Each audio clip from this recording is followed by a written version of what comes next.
오늘 말씀의 제목은 주님의 선물, 이제 포도원 품꾼 비유입니다. 우리 지난주에 어떤 말씀했는지 좀 볼까요? 지난주에 가라지 비유였잖아요. 가라지로 가득한 세상에서 우리가 어떻게 살아야 될 것인가? 우리가 현재 지금 가라지를 다 뽑지 않았기 때문에 현재 밭의 상황은 가라지랑 곡식, 우리랑 제가 함께 있는 상황이잖아요. 그래 낙심하거나 실망하지 말아라. 하나님이 때가 아직 안 됐기 때문이다. 때가 되면 다 해결하신다. 이 와중 속에 성경적인 분리를 실천해야 되는데 세상이 싫다고 세상과 등지며 살아갈 수는 없잖아요. 그죠? 세상 속엔 살아가되 물들지 않는 그런 거룩함과 정결함이 우리 안에 있어야 되고요. 소망 가운데 하나님께서는 반드시 세상을 심판하시니까 이 소망 가운데 살아야 된다. 그리고 마지막에 주님의 의지가 뭐냐면 곡식을 끝까지 보호하시려는 의지. 이 의지에 대해서도 말씀을 드렸어요. 자, 오늘은 주님의 선물인데요. 자,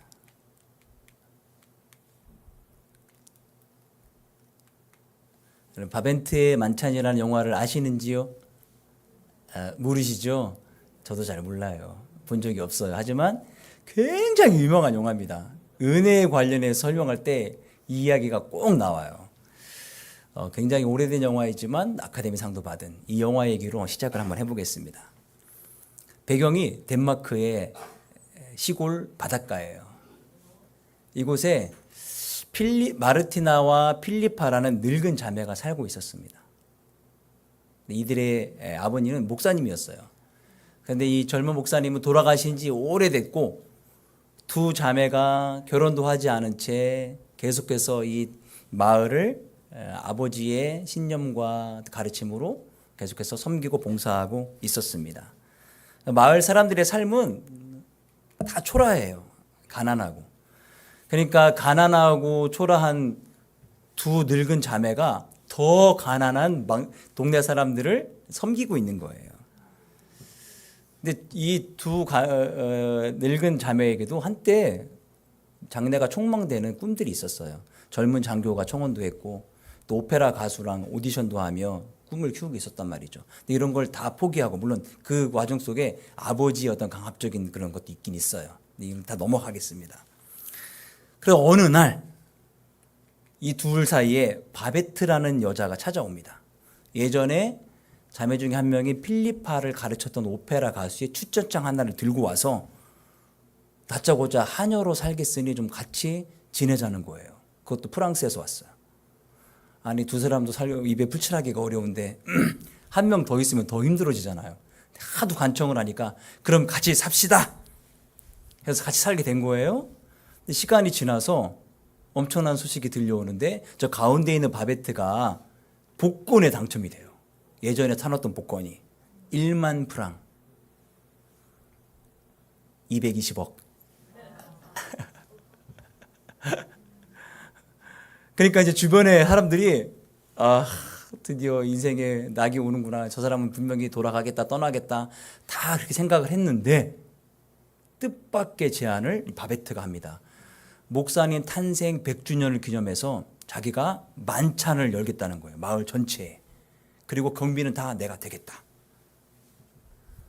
그 만찬을 위해서 일주일 동안 파리로 가서 온갖 산의 진미를 다 구입해 옵니다. 난생 처음 보는 것들을. 그런데 이 자매들은 긴장해요. 걱정해요. 왜냐하면 그동안 가난하고 겸손하고 검소하게 살았는데 이것 때문에 뭔가 우리의 삶의 자세가 흐트러지지 않을까. 그리고 그런 우려들은 마을 사람들에게도 동일하게 있었어요.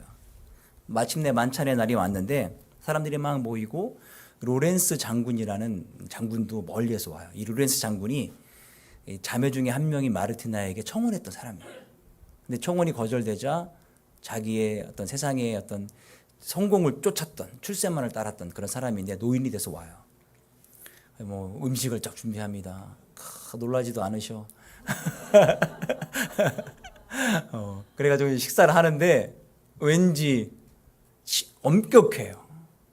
아무런 별 얘기도 별로 없고 이게 너무 속으로 너무 맛있는데 이게 표현을 못하는 거예요. 표현해서 안 될 것 같아서. 그런데 프랑스에서 장군 생활을 하면서 산의 진미를 이미 맛본 이 장군만 이거는 프랑스에서도 먹기 힘든 거다. 진짜 너무 맛있다. 막 이렇게 얘기하는 거예요. 근데 이제 마을 사람들은 잘 얘기를 못 하고 있어요. 그러면서 시간이 지나면서 먹을 게 들어오니 마음이 열립니다. 그러면서 마을 사람들 안에 그동안 감추어져 있었던 위선, 거짓, 질투, 시기 이런 것들을 싹 고백해요. 미안해. 내가 그날 그 얘기 도와달라는 얘기 듣고도 모른 척했어. 미안해. 나 사실은 질투했다. 미안해. 서로 다 식사하며 다 마음을 풀어놓습니다. 그리고 서로의 사랑을 회복하며 기쁘게 집을 다 떠나요. 로렌스 장군은 그 마지막 떠나면서 마르티나에게 다시 사랑 고백을 합니다. 참, 늘 죽어서 천국 갈 것을 기대하고 그 가르침대로 살았던 이 목사님의 두 딸들보다 바베트가 더 궁극적인 행복을 느껴요. 화면 전환 좀. 왜 그랬을까? 진짜 사랑을 나눴기 때문에 그래요. 아무런 조건 없는 베품과 나눔으로 자기가 부유하게 살 수 있는 이 재산을 대부분 다 써버립니다. 마을 사람들에게. 조건 없는 사랑이 전제가 되어 있기 때문에 진짜 행복을 누리는 거예요. 은혜를 선포했기 때문에.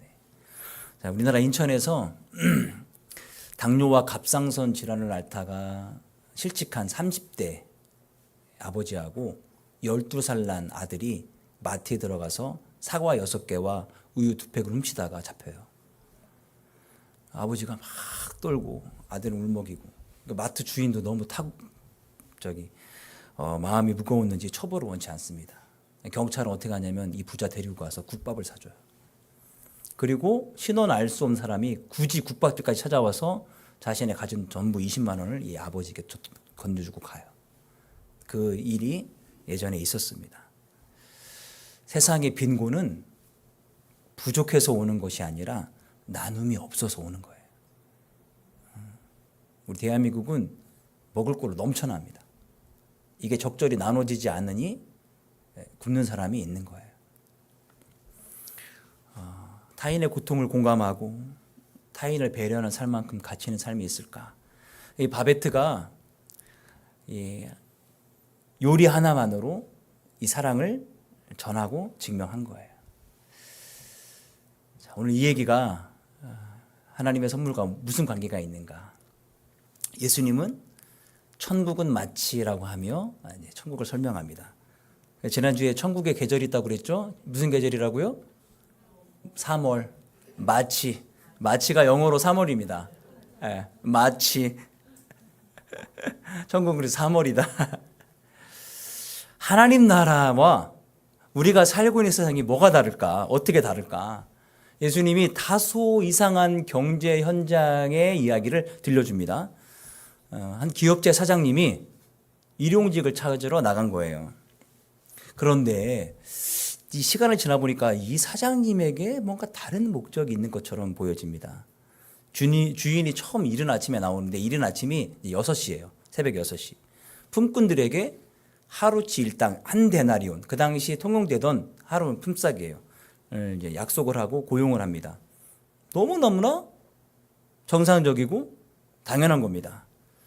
그런데 이후 해지기 전까지 주인이 4번을 더 나갑니다. 9시, 우리 시간으로 6시에 일꾼 고용한 다음에 9시, 12시, 3시, 5시. 처음에 9시에 일꾼을 구하러 나갔을 때만 해도 듣고 있던 독자들이나 청중들이나 독자들, 일꾼 독자들은 포도밭에 일이 많은가 보다. 일꾼이 더 필요하니까. 근데 다시 12시, 3시, 끝나기 3시간 전인데 저때도 가능한가? 궁금증이 증폭되다가 마지막 5시, 일 끝나기 1시간 전에 일꾼을 또 데려오는 것을 보고 마음이 복잡해지는 거예요. 일이 그렇게 많았나? 이해가 안 되는 거예요. 이해가. 도대체 이 집주인은, 포도원 주인은 왜 이렇게 했을까? 주인이 그동안 데려간 품꾼들의 숫자라든지, 그리고 일꾼을 데려올 때 몇몇 나눴던 대화가 도무지 이해가 되지 않고 신기한 상황입니다. 자, 두 번째, 9시에 일꾼을 데리러 나왔을 때에는 일반적인 생각으로 일이 더 많아서 추가할 일꾼 때문에 데려온 거잖아요. 그러니까 뭔가 좀 일을 잘할 수 있는 체격 조건을 보든지, 아니면 특별한 기술을 물어보든지, 아니면 열심히 일할 것인지를 물어보든지, 뭔가 몇 가지 조건을 좀 보고 물어봐야 되는데, 이 주인이 단 한 가지 봤습니다. 뭐냐? 할 일 없이 서성대는 사람. 아무런 질문이나 조건 없이 할 일 없이 서성대는 그 조건 하나만으로 포도원에 데리고 들어갑니다. 12시도 마찬가지고 오후 3시도 마찬가지예요. 이쯤 되면 포도원 주인의 의도가 일이 많아서, 아니면 일을 많이 시켜가지고 포도원에 수확을 많이 거두어 부자가 되려는 의도는 좀 아닌 것 같다라는 의도가 눈치를 챌 수가 있어요. 결정적인 것이 마지막으로 언제도 일꾼을 데려온다고요? 오후 5시. 일이 몇 시에 끝나죠? 6시. 그 사람에게 가서 묻습니다. 아니, 왜 일하지 않고 온종일 여기 서 있어요? 당일 실업자가 초절하게 얘기합니다. 아무도 나를 써주지 않아서 갈 곳이 없어 이렇게 서 있습니다. 그러자 주인이 그 사람을 채용해서 포도원으로 데려갑니다. 이게 문 닫을 시간 1시간 전에 그 사람을 채용한 포도원 주인의 조건이에요. 아무도 써주지 않아, 할 일이 없어서 그냥 갈 곳이 없어 서 있는 그 사람. 그러니까 주인은 애초부터 일꾼들을 고용해서 뭔가 포도밭에 수확을 많이 해가지고 내가 많은 이익을 얻으리라는 의도는 애초부터 없었던 거예요. 그럼 어떤 의도냐?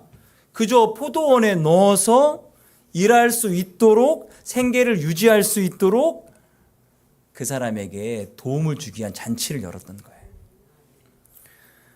근데 이제 더 이상한 일이 일 마칠 때 벌어집니다.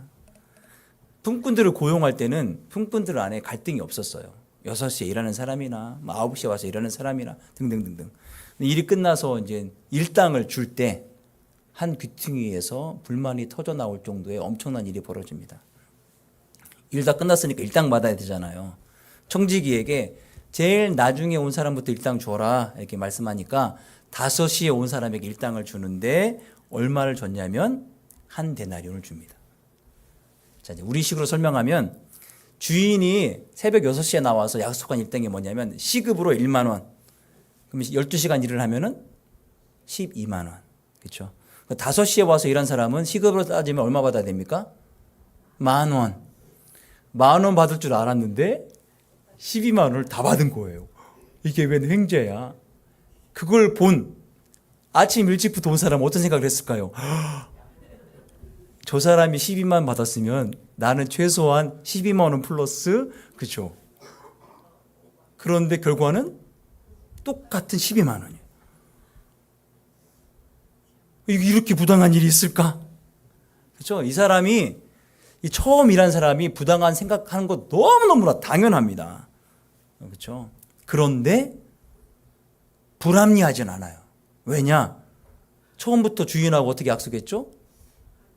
그렇죠? 한 데나리온 시급으로 1시간에 10,000원에서 12만 원 받기로 약속을 했기 때문에 이 사람에게 처음부터 와서 일한 사람에게 12만 원 준 것 맞는 거예요. 그런데 상대적 박탈감이 있는 거예요. 1시간 일한 사람하고 내가 12시간 땀 흘려 일어난 거하고 어떻게 똑같을 수가 있어. 내가 더 받아야 될 일당을 빼앗긴 것 같은 심정이잖아요. 자, 이럴 때 이렇게 불만이 터져나오는 와정 속에 주인이 이제 어떻게 변명을 하느냐. 13절에 보면은 불만을 터뜨린 사람 중 한 명에게 이렇게 얘기합니다. 친구요. 분위기 잡지 않고 뭐라고 부른다고요? 친구라고 불러요. 보통 주인이면은 품꾼들을 뭐라고 부를까요? 오씨. 제가 오씨니까. 이름 모르잖아요. 그죠? 오씨. 아니, 나랑 일당 12만 원 약속하지 않았느냐. 이걸 양보 없이 전달합니다. 볼까요? 말씀 볼까요? 주인이 그 중에 한 사람에게 대답하여 이르되 친구여 내가 내게 잘못한 것이 없노라. 내가 나와 한 데나리온의 약속을 하지 아니하였느냐. 내 것이나 가지고 가라. 나중 온 이 사람에게 너와 같이 주는 것이 내 뜻이니라. 내 것을 가지고 내 뜻대로 할 것이 아니냐. 내가 선함으로 네가 악하게 보느냐. 그렇죠? 아니 나랑 약속한 것 한 데나리온 아니냐. 내가 내 것으로 내 뜻대로 쓰겠다는데 당신이 무슨 불만이야. 이게 아침부터 늦게까지 열심히 일한 사람에게 다소 서운하게 들릴 수 있습니다. 그런데 이게 하나님의 마음이고 하나님의 의도예요. 포도원 주인은 누굽니까? 우리를 구원하시는 하나님이셔요. 주권자이신 하나님이시고, 하나님은 예수 그리스도를 통해서 구원과 영생을 우리에게 은혜로 주시기를 원하십니다. 선물로 주셨습니다. 우리가 뭔가 공로로 많이 뭘 잘해서 주시는 게 아니에요. 그 비유 속에 주인의 행동은 품꾼들을 이용해서 나의 이익을 취하려는 행동이 아닙니다. 주인은 품꾼들을 사용해서 뭔가 큰 이득을 얻으려는 것이 아니라 한 데나리온이 필요한 사람들에게 데나리온을 얻을 수 있는 기회를 제공한 거예요. 포도원을 통해서. 그래서 이 주인이 나가서 찾으려고 했던 것은 노동력이 아니에요. 한 데나리온이 필요한 절박한 영혼이 필요했던 거예요. 이 사람들이 오늘 일을 못하면 어떻게 될까요? 굶는 거예요. 일당을 받아 집에 가면서 저녁거리와 내일 아침 점심거리를 사가지고 가는 거예요. 그거를 기다리는 가족들이 있는 거예요. 그걸 못 사면 다 굶는 거예요. 자기뿐만 아니라 다 굶는 거예요. 옛날에는 우리 또 라떼 하면 안 되는데, 그렇죠? 연탄 한두 장, 그렇죠? 누런 봉투에 쌀 뭐 한 대 이렇게 가지고 이렇게 사가지고 갔단 말이에요. 그 얘기를 저도 듣기만 했어요. 듣기만 했다고요. 그렇게 그날 먹을 걸 그날 사서 퇴근하는 거예요. 그래서 주인은 시간을 반복해서 전혀 가성비와 그 사람들의 일할 의지와 노력, 어떤 실력 다 아무런 무관 없이 그들을 끌어들인 거예요. 이 비유의 의아함은 반전에 있다는 거예요. 반전. 하나님께서 주시려고 하는 것은 한 데나리온인데요. 그 한 데나리온은 열심히 일해서 받을 보상이 아니라 그냥 하나님께서 주시고자 하는 은혜예요. 은혜. 한 데나리온 주고자 포도원 품꾼들이 필요했던 것이 아니라 포도원 수확을 위해 한 데나리온을 준비하신 거예요. 일이 필요한 것이 아니라 포도원 한 데나리온을 받을 사람이 필요했던 거예요. 제가 논산교회에 있을 때 돼지 농장을 운영하시는, 지금은 장로님, 그때는 권사님이 여자 권사님이셨어요. 이 권사님이 여름에 방학에 남자 청년들을 아르바이트 쓰십니다. 왜 쓰시느냐? 대부분 기계화가 돼 있고 일꾼들이 있어요. 그런데 굳이 와서 일하라는 이유는 장학금 주기 위해서 쓰시는 거예요. 일은 조금 시키고 돈을 많이 주십니다. 그냥 주실 수도 있으신데 권사님은 의지가 있으신 거예요. 노동의 가치도 알게 되고. 다 돌아가면서 그 일을 해보는 거예요. 돼지 밥 주는 거를. 참 좋으신 권사님이세요. 예. 제 기타 중에 저 왼쪽에 있는 기타가 논산교회 떠나올 때 권사님이 저에게 나중에 사역할 때 쓰시라고 돈 주셨던 걸로 제가 한 거예요. 제가 이제 낙원상가 가서 저 기타 갖고 싶다 했는데 딱 그 돈을 주신 거예요. 제가 저 기타를 15년째 쓰고 있어요. 예, 어디 팔 생각이나 누구 줄 생각 없어요. 옆에서 막 달라 그런데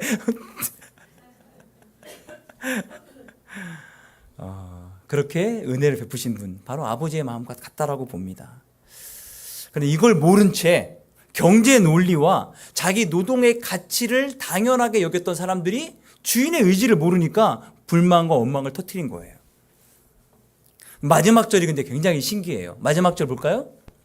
이와 같이 나중된 자로서 먼저 되고 먼저 된 자로서 나중되리라. 이 문맥을 보면은 이 말씀이 비유 속에 포도원 주인이 한 말인지 아니면은 비유를 말씀하고 있는 예수님이 하신 말인지 잘 헷갈려요. 명확하게 안 나와 있단 말이에요. 근데 이제 성경책에 예수님이 하신 말씀이 빨간색으로 있는 성경은 이제 날 눈치를 챌 수 있죠. 근데 이거 말고 이 마태복음 20장 바로 직전에 마태복음 19장 30절에 이가 똑같은 말이 또 있어요. 볼까요? 그러나 먼저 된 자로서 나중되고 나중된 자로서 먼저 될 자가 많으니라. 19장 30절부터 이 예화는 시작되는 거예요. 이걸 보고 문학적 방법으로 수미 쌍권법이라고 해요. 숫자는 머리수, 미는 꼬리미, 결론을 앞에 시작과 끝에 두고 있는 거예요. 그리고 그 사이에 설명이 되어 있어요. 예수님이 하신 말씀이에요. 우리가 이걸 보면서, 이 말씀을 보면서 단지 이 말씀과 16절 말씀은 순서만 바뀐 거예요. 먼저 된 자가 나중되고 16절은 나중된 자가 먼저 되고, 그렇죠? 이걸 보면 오해해서는 안 되는 것이, 하나님 나라는 반드시 나중된 자가 먼저 되고 먼저 된 자가 나중되는 거구나, 이런 역전이 필요한 거구나라고 생각하면 오산이에요. 오해하는 거예요. 하나님께서, 예수님께서 이 말씀을 통해서 우리에게 하시는 말씀이 뭐냐면, 내가 먼저 왔기 때문에 반드시 최우선순위라는 생각은 버리라는 거예요. 유대인들은 그 생각을 가졌거든요. 자기들이 하나님의 말씀을 제일 처음에 선택받은 민족이고 나머지는 다 이방인들이고, 이방인들 개 돼지만도 못하게 여겼으니까요, 그 사람들은. 그런데 너희 유대인들보다도 유대인들이 그렇게 여겼던 이방인들이 먼저 구원받을 거야, 이 얘기를 빗대어 말씀하시는 거예요. 그 얘기는 뭐냐면 반전의 은혜를 얘기하고 있는 거예요. 반전의 은혜를. 이 반전을 누가 하느냐? 누가 이 의지를 갖고 하는 거죠? 하나님이 하시는 거예요. 쭉 줄 서 있는데 주인 보시기에 제일 뒤에 있는 사람이 힘들고 어려워 보여. 당신 제일 먼저 와. 얼른 밥 먹어. 쓰러질 것 같아. 이걸 누가 합니까? 주인이 할 수 있는 거예요. 주인의 의지로, 하나님의 주권적인 은혜로. 주인만이 은혜를 주권적으로 보여줄 수 있다를 말씀하고 계시는 겁니다. 자, 그래서 오늘 우리 시대에 적용을 한번 해봅시다. 그 다음 거 볼까요? 좀 길긴 한데, 경제성과 효율성 중심의 세상에서 하나님의 은혜와 정의를 어떻게 이해할 것인가. 가라지가 많은 세상에서 우리가 이해하는 것처럼 우리가 맞지 않는 세상 속에서 하나님 나라를 어떻게 이해할 것인가. 첫 번째는 뭐죠? 하나님의 계산은 성과가 아닌 은혜의 계산이다. 세상은 일한 만큼 받는 것을 정의라고 말합니다. 그런데 포도원 주인은 그게 아니라 필요에 따라 은혜를 분배해 주는 거예요. 마지막 온 사람도, 하루 종일 일한 사람도 하루를 살아가는 한 데나리온 품삯이 필요했기 때문에 다 똑같이 주는 거예요. 하나님 나라는 성과주의가 아니라 생명을 소중히 여기는 은혜의 나라예요. 이걸 얘기한 거예요. 자, 보세요. 한 시간도 일을 시킬 수 없는 시점에 이 사람의 능력이라든지 일할 의지도 검증하지 않고 이 사람을 일꾼으로 채용할 그런 기업은 이 자본주의 세상에서 없습니다. 안타깝게도 없습니다. 근데 하나님은 효율적인 분배자가 아니라 은혜의 공급자세요. 은혜의 공급자라고요. 두 번째, 하나님은 인간의 비교 논리를 넘어선다. 이 먼저 온 품꾼들이 똑같은 비용을 받는 것을 보고 왜 불평했을까요? 비교해서. 저 사람이 왜 나하고 똑같이 받습니까? 이거 부당한 거 아니에요? 주인의 말은 뭐냐면, 너는 나와 약속한 대로 받으면 된다. 하나님께서 가진 공정의 기준은 인간의 비교 속에서 나오는 공정이 아니라 하나님의 약속에서 나오는 거예요. 약속에서 12시간 일한 사람도 한 데나리온 약속했고 1시간 일한 사람도 한 데나리온 약속했으니까 똑같이 그 약속대로 공급해 주는 거예요. 예수님께서는 처음에 이게 어느 나라 이야기라고요? 천국은 마치 세상인 얘기가 아니라 하나님 나라 이야기인 거예요. 하나님 나라 이야기. 하나님께서는 멸망할 수밖에 없는 우리를 위해 너무너무나 큰 대가를 치르셨는데 예수 그리스도를 우리에게 보내주신 것이죠. 하나님 나라에 들어가기 위해 하나님께서는 어떤 자격이나 조건도 걸어놓지 않으셨어요. 능력, 배경, 학력, 업적 다 없어요. 그냥 찾으시는 거예요. 그런 사람들을 찾으시는 거예요. 세상의 종교와 우리 기독교의 차이점이 뭐냐? 세상의 종교는 높이 계신 신을 사람들이 찾는 거예요. 고행과 연구와 노력과 성지순례를 통해 찾아가는 거예요. 얼마나 힘들어요. 기독교는 하나님이 사람을 찾으러 오신 거예요. 너무 달라요. 너무 달라요.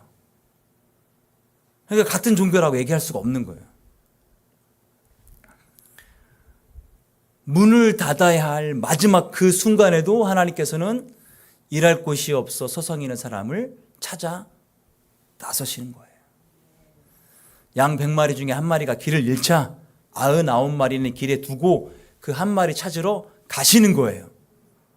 아니 그러다가 99마리를 곰이 다 덮치면 어떡해. 99마리가 더 중요하지 왜 한 마리. 그런데 하나님의 마음은 그게 아니라는 거예요. 그게 아니라는 거예요. 99마리가 아니 우리는 안 사랑하나 마 이렇게 서운한 감정이 있을 수가 있어요. 그런데 하나님은 그건 내 마음이지. 그렇죠? 만약에 우리가 그 99마리가 아니라 잃어버린 한 마리였다면 생각은 달라지는 거죠. 나를 위해 그냥 포기해도 될 만한 나를 위해 이렇게 나를 찾아오셨다고. 그렇죠? 그러니까 한편으로는 12시간 일해서 12만 원 받은 한 데나리온 받은 그 사람 생각할 것이 아니라 1시간 일을 어떻게 할까요? 1시간 5시에 데려왔습니다. 일을 얘기해 주고 분배해 줍니다. 제가 노가다 현장 많이 뛰어봐서 아는데요. 한 30분 되면 시마이 합시다 하는 사람들이 있어요. 영어 일본어로 끝내자고. 이제 한 30분 전에 거의 일이 안 돼요. 마무리 된단 말이에요. 그럼 30분 날려버리는 거예요. 그러면 진짜 일하는 시간은 한 20분? 20분만 일했는데, 그러니까 일한 냄새만 맡았는데 하루치 일당을 다 받는 사람. 안 기쁜가 봐요. 제가 춘천시에 가면은 한신공영에서 지은 한신 13차 아파트를 지은 사람입니다. 거기서 아르바이트 했다라는 거예요. 거기서 노가다 있어요. 왜냐하면 자전거가 필요해서. 그랬는데 이제 이걸 막 처음에 좀 일을 하다가 옆에 있는 건물에 요즘은 이제 비계라고 하는데 철골을 세우는 거, 아시바 세우는 걸 해야 됐어요. 아시바라고 해서 건물이 3층이면 3층짜리를 세우는 겁니다. 옆에다가 쫙. 근데 이게 이제 근데 그걸 할 사람이 없는 거예요. 무섭다고. 아시바를 철기둥을 2m, 4m, 2m, 4m를 쫙 껴서 돌려서 껴야 돼요. 막 올라가고.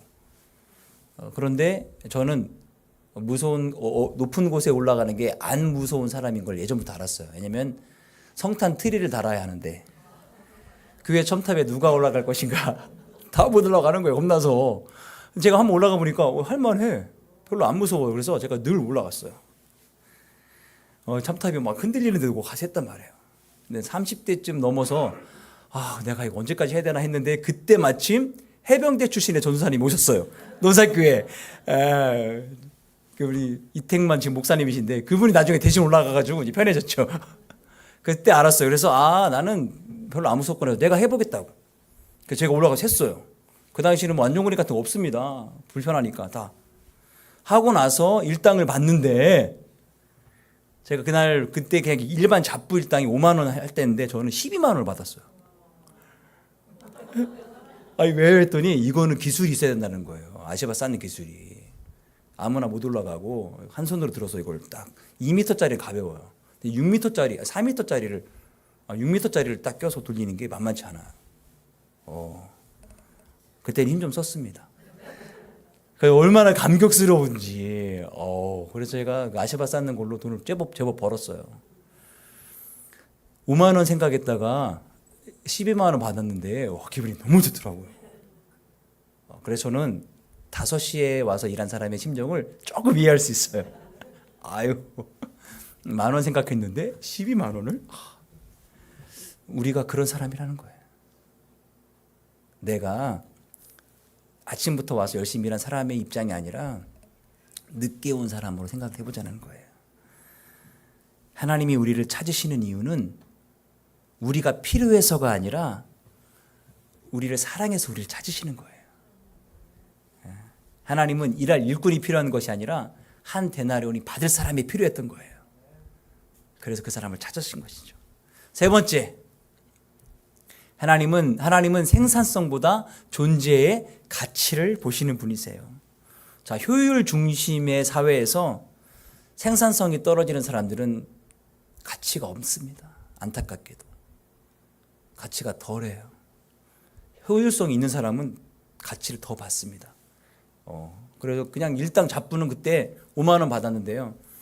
제가 열심히 일했던 이유가 고향에 내려가니 제 친구들 동기들이 몇 명이 이제 노가다를 하고 와서의 후기가 교회에 쫙 퍼진 거예요. 갔는데 일을 너무 못해가지고 5만 원에 3만 원으로 깎여서 왔다는 거예요. 오, 깎이기도 하는구나. 그때는 노가다를 하지 않았을 때입니다. 그래서 나중에 내가 이런 일을 하게 되면은 열심히 해야 되는구나가 머릿속에 쭉 각인이 돼 있었어요. 그래서 뭔가 열심히 했는데 그거 보고 이 일을 해보지 않겠냐라는 제안을 받고 이제 그 일을 하게 된 거예요. 진짜 기술자들은, 우리 이용용 집사님 같은 기술자들은, 또 길 집사님 같은 기술자들은 기술자들은 진짜 많이 받습니다. 최고 등급을 받죠. 목수들은 진짜 너무너무 많이 받으시더라고요. 특히 미장이. 별거 아닌 것 같은데 아무나 시키지도 않고. 반면에 그런 기술이 없거나 생산성이 떨어진 사람들은 쓸모가 없게 느껴지는 것이 바로 이 사회라는 거예요. 하지만 포도원 주인은 마지막까지 일하지 못한 자들을 찾아 나섰습니다. 너희가 어찌하여 종일 놀고 여기 서 있느냐? 사실은 몸이 불편해서, 아무런 실력이 없어서, 기술이 없어서, 나이가 많아서, 내지는 뭔가 부족해서 다른 사람들보다 가치가 떨어지기 때문에 이 사람이 쓰임받지 못하고 있었던 거겠죠. 그죠? 하나님께서는, 주인은 생산성으로 그 사람을 평가하지 않으신다라는 거예요. 그래서 오후 5시에 일할 기술이나 의지 아무런 상관없이 그저 놀고 서 있다는 그 이유 하나만으로 그를 포도원으로 데려갑니다. 하나님께서 중요한 것은 그가 얼마나 일했느냐, 얼마나 일할 수 있느냐가 문제가 아니라 그가 포도원에 들어왔느냐, 들어오지 않았느냐예요. 들어오면 일단 받는 거예요. 하나님의 관심은 결과가 아니라 관계예요. 관계. 자, 구원은 전적으로 하나님이 주도하시는 은혜로 받는 겁니다. 사람이 할 수 없기 때문에 하나님이 하시는 거예요. 우리가 하나님의 초청에 응답하면 되는 거예요. 응답하면 되는 거예요. 이 은혜에 응답하는 것을 믿음이라고 하는데, 자칫 믿음으로 구원받는다는 것이 오해의 소지가 좀 있어요. 뭐냐? 내 자기 확신이 마치 믿음인 거냐 생각하는 사람들이 있어요. 이런 거죠. 겨울에 집에 가야 되는데 앞에 호수가 있어요. 호수 반대편에 집이 있어요. 한 사람이 생각합니다. 이 호수는 꽝꽝 얼어가지고 내가 전혀 안 빠질 거야 라고 자기 확신을 갖고 건너가다 빠졌습니다. 누구 잘못이에요? 내 잘못이에요. 물이 얼어서 안 얼어서가 아니라 내 잘못이에요. 무조건 내 잘못이에요. 그러니까 물이 제대로 얻었는지 안 얻었는지 내가 스스로 확신하는 것 더하기 검증이 필요한 거예요. 물이, 이게 이제 얼음이 나의 몸을 유지할 수 있는지 없는지를 검증을 해야 된단 말이에요. 천천히 들어가 보든지 뭘 던져보든지 아니면은 미운 사람 먼저 들어가 보라고 하든지. 우리가 믿음으로 하나님께 구원받는데 하나님은 검증할 만하냐? 할 만하죠. 하나님 검증된 분이란 말이에요. 말씀으로, 역사 속에서 우리에게 행했던 일들로. 그래서 하나님이 하신 일들을 우리가 믿음으로 받아들이면 되는 거예요. 구원하시는 분은 하나님이시고 그 하나님의 의지를 내가 믿음으로 받아들이는 거예요. 이게 믿음인 거예요. 그 은혜에 순종하는 게 믿음이에요. 자, 한 데나리온 줄 테니까 5시인데 가서 일하지 않겠습니까? 에이, 거짓말! 지금 가면 일 많이 못할 텐데 한 데나리온 안 줄 거죠? 안 가요? 하면 이 사람은 한 데나리온 못 받아요. 그런데 그 주인을 믿고, 진짜요? 아유, 알았습니다. 1시간이라도 해보겠습니다 해서 간 사람은 30분 만에 심화해도 한 데나리온 받는 거예요. 순종에 따라 들어가는 것이 믿음이에요. 그러면 그 한 데나리온은 우리 것입니다. 데나리온은 하나님께서 선물로 주시는 구원이에요. 자, 마지막 정리해 볼까요? 세상의 기준과 하나님 나라의 기준이 있습니다. 세상의 기준은 일한 만큼 받습니다. 하나님 나라는 은혜로 받아요. 그렇죠? 세상의 기준은 효율이 우선이지만 하나님 나라는 관계가 우선이에요. 세상의 기준은 비교를 통해 정의를 세우지만 하나님 나라에서는 신실함으로 하나님이 신실하시고 하나님이 약속하신 대로 정의를 세워가시는 거예요. 세상의 기준은 마지막은 가치가 없어요. 하지만 하나님 나라는 마지막이라도 부르시는 거예요. 왜냐하면 이 사람을 유능하냐 쓸모있냐를 보는 것이 아니라 그 존재 자체가 중요하니까 우리가 뭘 잘해서가 아니라 우리가 하나님의 자녀이기 때문에 우리 찬양 받으시고 우리 예배를 받으시는 거예요. 잘해서 받을 것 같으면 우리는 빵점일 수도 있어요. 우리 다 실수하고 못하고 그렇죠? 노래 잘하는 사람들만 하나님 찬양 잘하겠죠. 그게 아니잖아요. 세상의 기준은 공로로 받지만 공로의 경제이지만 하나님 나라는 은혜의 경제입니다. 하나님은 그 구원의 은혜의 선물을 오늘 우리에게 주셨습니다. 여러분 구원 받으셨습니까? 아멘. 구원의 은혜를 날마다 누리고 내가 5시에 부름받아 30분 만에 시마이하고 한 데나리온 받은 그 사람이라고 여기면 사십시다. 그럼 어떤 불평도 사라져요. 제가 그날 5만 원 예상했다가 12만 원 받았는 그 기쁨이 막 솟아오르는 것 같아요. 오랜만에 우리 찬양하고 기도하겠습니다.